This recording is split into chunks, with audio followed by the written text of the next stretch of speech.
Iba si Mardela, haramon niya to. Ring on your bell, tap on your window too. If you don't come out tonight when the moon is bright, I'm gonna knock and ring and tap until you do.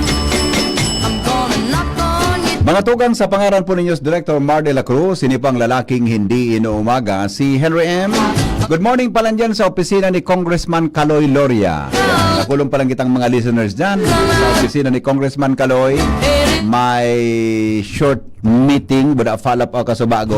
Alip po kami dyan sa opisina ni Cong Caloy Loria. Good morning, tabi, mga sirs and ma'am, dyan sa opisina ni Congressman Caloy Loria. Buda sa opisina po ni Engineer Macario Sayon Samonte. Yan po sa Barangay Pigkale. Yan. Good morning, Tabi Sendo ka, boss. Welcome po sa programa. Iwan na lang kita 15 minutes before 11 o'clock in the morning para po sa nagkapera niya itong hapot ngunya na pagkaaga. Maura na po. So tama, so naging forecast kan pag-asa. Ang Webes, budaan Biyernes, medyo magiging mauran-uran hanggang pong Sabado. Kaya pag Domingo, medyo okay na daw po ang panahon. Ini po, gari parte ini kang pag-agi, mga tugang ni Pablo, na ang kwan ngunyan, ang satuya ngunyan na ang Catanduanes tabi, part of Catanduanes, itong facing duman sa may parte kang Bagamanok area, na nakaabot na kami dyan, sabay parte kang Karamuran, itong sa ibong na parte kang Catanduanes tabi, na pag nagtindog ka sa gilid kang dagat, di ka kimahiling mga tugang na isla. Sa ibong parte, iba ng nasyonan mailing mo. Kaya ito po ang signal number 1, tayaon duman harani po si Pablo, then going iyan, duman mga tugang sa kaya man kan mga taga Northern Luzon, ano? Extreme Northern Luzon, sa may Isabela, Cagayan. Pangadyi ta po isinda, takit maray kita digdi sa Bicol region, kada po kita nagkakaigwa ki masyadong ano yan, ki magabat-gabat na kalamidad.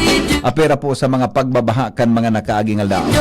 Para po duman sa gustong magpaabot tabi nin mga reactions, mag-text lang tabi sa 0928-777-5548, 0966-203-0034 para po duman sa tuya na mga kwantabi, ha? Sa tuya duman na mga listeners na gusto tabi na magpaabot mga tugang kan reactions, hindi po sa tuya na programa. Si Mar de la Cruz po nakalive, si Parimar, kaya kita ngunan mag-iriba-ibahan digdi sa iya pong programa at abo ko naman pagpara-okuparon sa yung mga pag-iriba dyan sa field para po makakonsentrate mga tugang kansendang dapat na gibuhon sa tabi na news gathering hindi po sa tuyang istasyon. Okay? Kasabay pala niya to si Ronald Baldo sa Technical Department, si Jero Martinez dyan po mga tugang sa ano yan, ha? Dyan po sa dyan po sa social media platform para po daron sa yung broadcast online worldwide, ha? Kaya sa tuya tabing mga paraantabay sa bilog na mundo hanggang pirmin na kaantabay yan. At saka so may mga birthday po lang mo yan, happy birthday po kay Warlin Barcinilia. Dati mo po ining ano yan, dati mo po ining border, udan sa iyang tugang na si Charlene. Kung may ini mga mabubuot na mga occupants kan sa muya tabing ano yan lugar. Alright, sige po mga tugang 14 bago po magabot ang alas bago magabot ang 11 o'clock in morning digdi po sa tuya na programa. May naghapot kaya digdi kung apektado kita kan bagyo.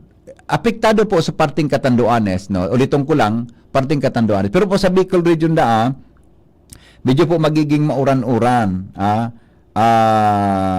Kaya mas maray tabi na mag-ingat kita. Magdarang payong, magdarang kalo, di magparapauran.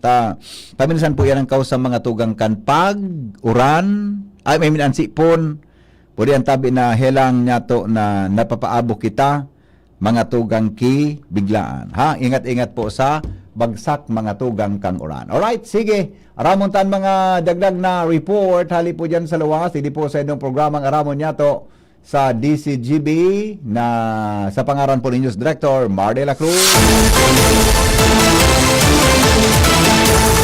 Nagdadangog kamo sa DCGB. Always number 1, always at your service. Nasa linya mga tugang si Karen Ala. Karen, good morning. Yes, VP.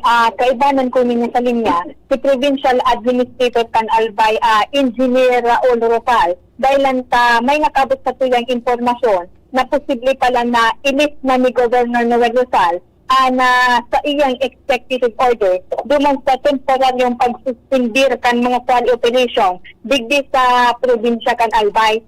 Dangugon ta daw ta VP Henry ang mga initial na bitalwi kay ning lakdang na ini hali digdi sa provincial administrator. PAC VP Henry Maceda Tabi nasa ibong ngaling. Opo. Hello, Busing. PA, maray na aga tabi. Yes, morning, Pading Henry. Good morning po sa gabi sa again, mga vice. Opo, okay. PA, tama bang nadangog ko nagaripig adala na po ni Governor na i-lift ng suspension sa quarry operations na po sa Albay? Ano po ang istorya sa likod gaan? Nandito yung liquid sa resort na po yung hindi bibaya. Gabi sa parisan. Oo.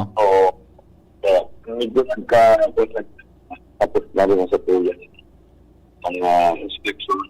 So, pag-evaluate na So, Oo. pinag-prepare na po yung Oo.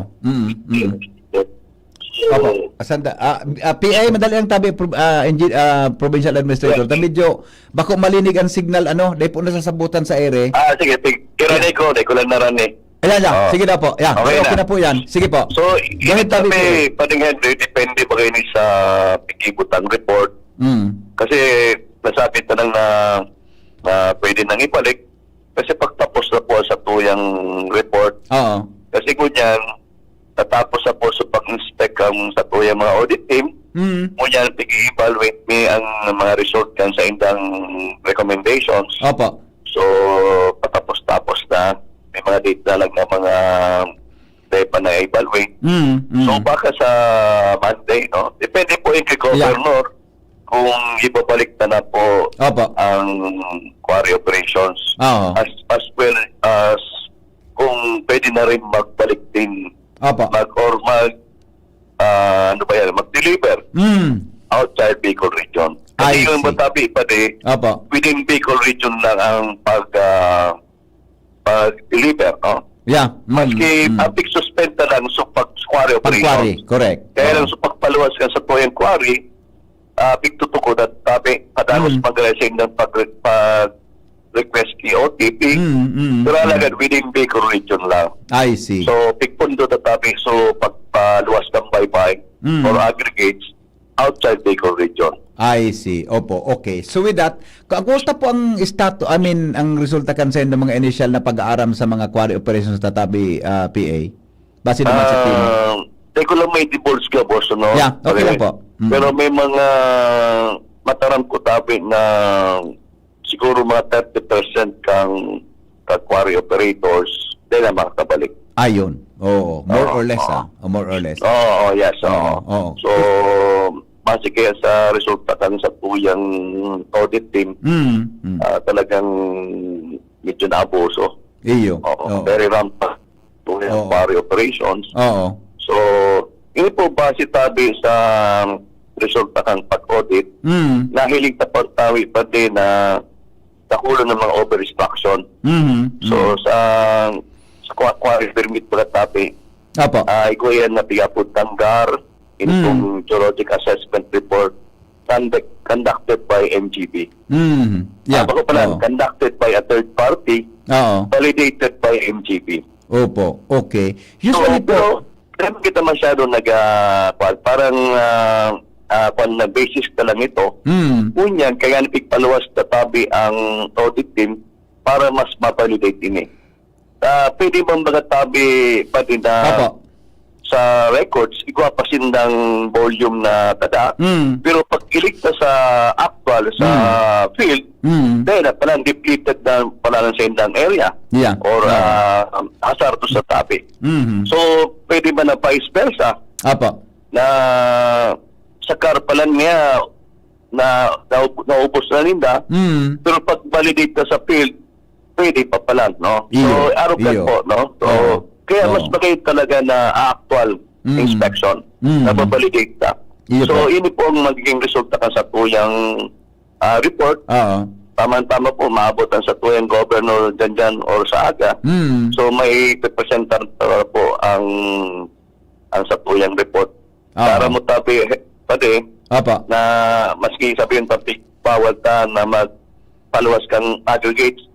Pero siyempre ang mga Bicolano, mga matatali, Iyo po. so pirbing igwayan na rason para makapaluwas mag-aaray. Yeah. So, nevertheless, gusto ka nang iparam siya na naaram naman yan. So, Iyo po. kailangan, at least, pero may mga consequence naman tabi yan. Ako lang managambol yan sa inda. Opo. Kasi ano pa, pasibo tabi, pipagi sa Masbate. Sa Masbate ba, Bicol pa yan. Yes, So, from yes. there, naman, Yes. Masbate, ita-transport na to Cebu. Kaya gusto naman ini talagang idaliun ta naman ini para may resume ta na. Opo. Pero gusto ko lang tabi linawon, pasensya na po ang tatamaan kay ini. Baka kung maggabos po makakabalik. Kaya nga nagtibo kita kay ini pong recommendation or inspection para talaga mahiling ta. Ano ba talaga ang nangyayari sa quarry. So, Opo. kaya bako na po gabos makabalik. Yes, oo. Dapat po, panding, ang tigiling tali dapat kompletong papeles. The number to responsible filing. Opo. Remember pa ko lang kita very particular sa after sa income. Ang tigiling ta po dito ang safety or Yeah. the general welfare of our people. Yes. Tama. Tumatama po yan. Kaya ito sa comment ni Cap Minya. So sana masabutan man. Makita dapat ikaw kitang other source, no? Kaya kita mag-rely sa quarry, so income. Kasi ang number one is yung general welfare or safety kan sa tuya mga tao. Ang piga-consider today bakulan sa Rumbarangay, kundi bilog pong probinsya kang Albay. Ayun. Hindi talaga tabi, makauman ako nagapa-dinig, no? Pero medyo napabayaan po yung campus administration. Opo. Ito pong mga more or less 30% tabi PA, anong mga nahiling na gari rason para posibleng, ano ang mga gari violations na medyo magagabatabi na nailin doon na dapat? Yeah. Actually, Ma-rectify. almost padmansa na yan. Ang ano talaga is yung unsafe na yung area. And then, yung unsafe or hazardous. Opo. Resulting in mga overstruction, depleted ng area, araw muna po. So, yan ang number one na tigatahiling ko talaga. Kaya man na ibatabi, yan man sana. Pag talagang unsafe na, hazardous na, depleted na, overstruction na, yan po ang number one. Yeah. Yan ang papapundon ta na. Opo. Then kung bakok man sa gali po nagmimina, so kung minsan iba na, no? Ako naman along the gali, so gari nag-create na kita another excavation, so dyan po na-route ang ecology ta, ang dalagang ng tubig, kaya nagkakaroon flash floods. Opo. So yan po mga pigiling tangon yan. Para mo tabi, pati na-observan taman na pasiring sa ba mga araraniyo na mga within 4 kilometers ikaw pa nag-aquary. Siyempre ang tendency tabi magpag-ibok itinampo. Yeah. No. So dyan naroute po ang green kan sa tuyang mayon. So di ba UNESCO heritage kita para ma-maintain taman. Opo, okay. PA, i-clarify lang ako. Di ba, kung di ako nasala tama ba sa kung naasrumduman, gari, ang DNR-OMGB, gaman sila gari pwedeng mag-issue ng quarry permit kung ang garo area o na ika-quarry is mga 5 kilometers or something, 8 kilometers tabi na, garo, inisiparado duman sa pag-issue quarry permit from the provincial government of Albay? Yes po, tama yan tabi. Pati ikaw man po pig-issue ang sa tuyang national government through MGB Regional Office na ito piapot pong ISAC. Mga more than 5 hectares na po. Correct. Sa MGB na po yan. Kita po 5 hectares pababa. So sa MGB, lalo na pag sila po industrial lang, sand and gravel. So, pero based on records, duwa man sana po ang inisyuhan kang MGB5, i-ISAC permit. Dua lang sa kalibutan na yun. Yung Petersfield, then yung Kensai. Ayun. Dua lang po pala. yan na issue na ISAC. Dua lang. Yes, dua lang po yan. Ang Kensai po is in Tumpa, Kamalig. Then, ining Petersfield, iba niya ako dyan sa Domingo. Ayun. Okay. Duwa man sana po yan. Yeah. Kaya pala maski may suspension si Governor kan iba, ini diretso ang operation kan ita, DNR pa nag-iisyong permit. Opo, data covered po yan. Ayun. Okay, klaro. Discretion po yan kang MGB kung Opo. gusto man parang respeto mangeta sa po yung PTA or governor.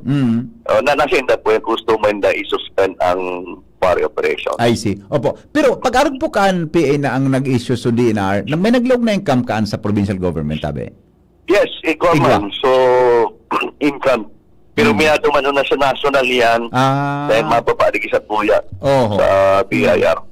Kumpara Pero dito sa... tabi, Sige po. yan ang sa inda po, so yung so tax lang, no? Iya po. Yan nga na pigadanan tabi ngunyan pati na kung pwede man mag-impose ni tax ang PTA. Actually, gawa na kitang jurisprudence kayan. May sarong probinsya tabi. Gawa na po pwede din na yung kulang Ripulacan yata yon Opo. na nag-impose na na which nanggana po sa Supreme Court. Ayun. So, pigadanan tatapin mo yan kasi sayang man, no? Para mo, industrial sa nanggapin at akulao ng sa indang production. Opo. So, dapat makuha naman sa puyang share. Kasi ang sa national is only 2% lang. So, ano lang kita, share lang kita dyan. Kaya babaon tabi. Opo, okay. PA, salamat na maray po sa imong paliwanag. Ingat po kamo, Perme. Yes, salamat man and likewise. Opo, thank you. Karen? VP Henry, ang mga dadsad na estudyante sa Kapitolyo Provincial, Karen Ala, DCTV News. Salamat, Karen, sa report. Hali dyan sa Aluas. Mga tugang, iyan po ang clarification may kinaraman dyan sa mga quarry operations. Baka daw mga 30% sa mga naisyong kipermit sa provincial government Canalbay, dahil na po makakabalikan sa indang negosyo para sa pagkakwari, tabi, tanahilingang kimanga violation. Buda sa tuya pala, duwa lang na dakulang quarry operation sige, ang naisyong kipermit kan MGB, duwa lang na pwedeng mag-extract dyan. Naday po yan sakop kang provincial government Balway. Pag sobra pa lang sa 5 hectares, ang sa indang pag-applyan, MGB ang nag-approve kan DNR, not the provincial government of Albay. Alright, mga tugang, alas 11 na. Salamat kan sa nung pagantabay. Babalik po ako dyan na hapon sa programang Pinky on Mo Baby. Goodbye. Maray na aga sa Indogabos. Sa pangaran po ni News Director Mar de la Cruz. Mabuhay.